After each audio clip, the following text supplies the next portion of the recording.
இன்றே டவுன்லோட் செய்து உங்கள் ஃபேவரட் ஷோக்களை என்ஜாய் பண்ணுங்க. கொஞ்ச நேரத்துக்கு முன்னாடி அம்மா என் கனவுல வந்தாங்க.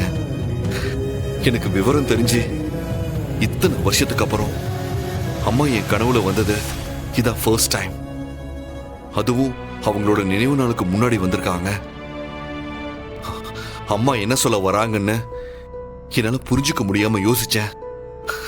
அதுக்கப்புறமா தான் நான் இந்த முடிவுக்கே வந்தேன். என் சின்ன வயசுல இருந்து என்னோட ஒரே லட்சியம் உங்களை பார்க்கணுங்கிறது மட்டும்தான்.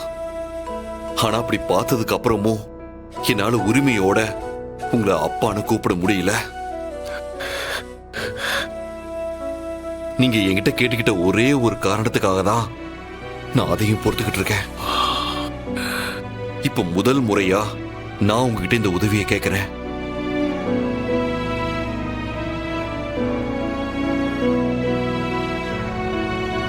நீங்க தயவு செஞ்சு இந்த உதவிய மறுக்காம செய்யணும்.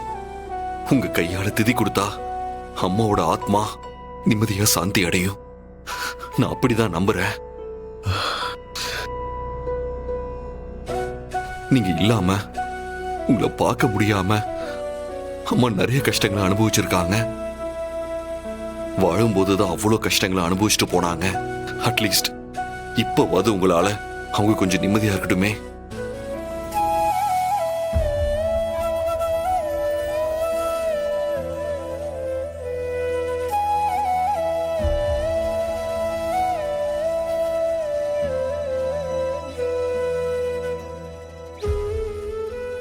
நான் வரேன் சிவா. சங்கரிக்கு என் கையால திதி கொடுக்கறேன்பா. இதனால அவ நிம்மதியா இருப்பாளான்னு தெரியாது. ஆனா இப்போதைக்கு நான் செஞ்ச பாவத்துக்கு இது ஒண்ணு மட்டும்தான் பிராயச்சித்தம் தேடுற ஒரே வழி. நீ போய் நிம்மதியா தூங்கு. நான் கண்டிப்பா வரேன். இது நான் உனக்கு கொடுக்கிற வாக்கு. தேங்க்ஸ். சரி.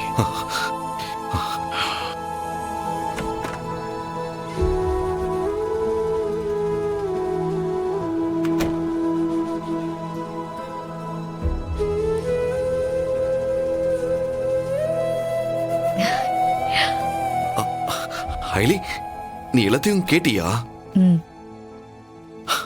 என்னவோ தெரியல, அம்மாவோட ஆசை இதுவாதான் இருக்குமோன்னு தோணுச்சு. அதனாலதான் போய் கூப்பிட்டேன். நீங்க செஞ்சது சரியான விஷயம் தான் சிவா. அதான் உங்க அப்பா வரேன்னு சொல்லிட்டாருல்ல, அவர் வந்து அவரோட கையால அம்மாவுக்கு திதி கொடுக்கட்டும். அம்மாவோட ஆசிர்வாதத்தால அதுக்கப்புறம் உங்களுக்கு நடக்க போறதெல்லாம் நல்லதாவே நடக்கும். சரி, வாங்க போய் தூங்கலாம். ம்.